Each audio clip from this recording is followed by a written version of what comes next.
Hello and welcome back to Shop Remember When. My name's Jason, and this is not necessarily a quick cut clef video, so this is everyone can see this.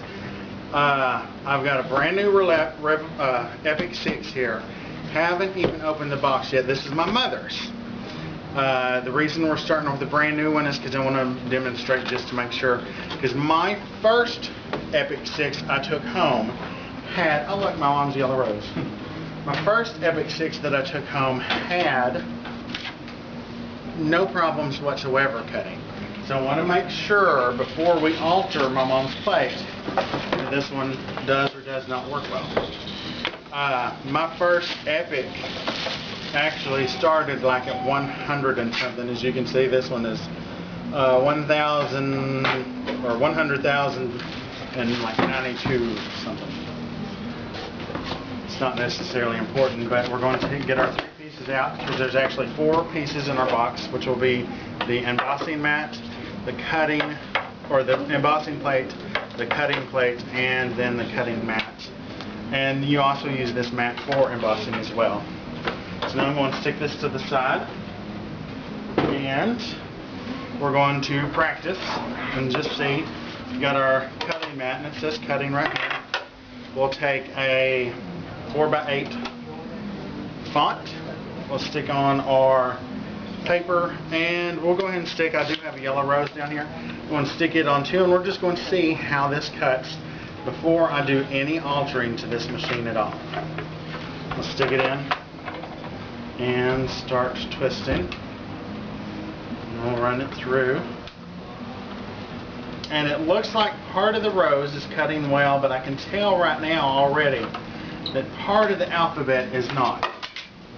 And off slap or die. So here is, as you can see, part of this does good, but this R, I can't get out the P. The center of the flowers right here are stuck. So this plate is a little thin. What I'm going to do now is I'm going to start from scratch and show you how I alter this plate. Sherry and I had a wonderful experience with my first Epic. Took it home and I was like, I don't know what people's problems are. I think it's working fine.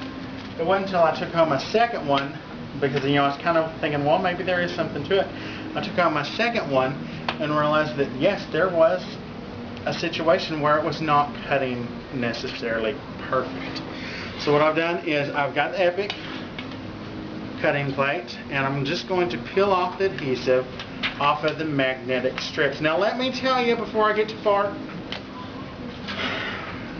paper, whether it be tissue paper, cardstock paper, it has a thickness. With the wax paper on, it's too thick.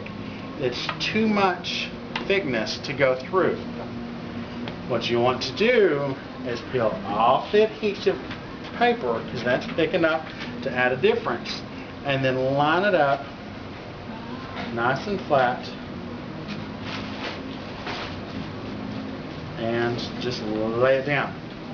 Now you can see that's one full strip, so I'm going to go ahead and cut this strip in half here. We'll do it right here on this cutting plate so we can see it all the way through from beginning to end. And I'm going to cut my strip. Here it is. Again, I'm going to pull off the paper on the back, the wax paper. It's a little too thick. So I do suggest, if you are going to try this method, try it completely, pull off your paper, and adhere it to your plate, for the simple fact that it will be too thick. And my wife's telling me that we kind of need to wrap up to round 2, so I'm going to leave it right in this place right now, and we'll start up our second.